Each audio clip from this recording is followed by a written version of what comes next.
సీతమ్మంటే నువ్వేలని రాముడు నేనై ఉండాలని పగలు పగలు అనుకొని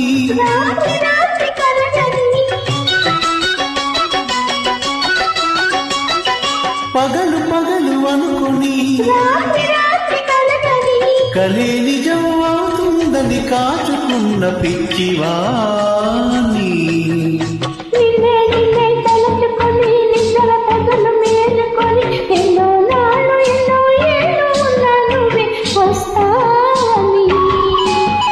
వస్తే ప్రాణం వస్తుందని నువ్వొస్తే ప్రాణం వస్తుందని ఆహా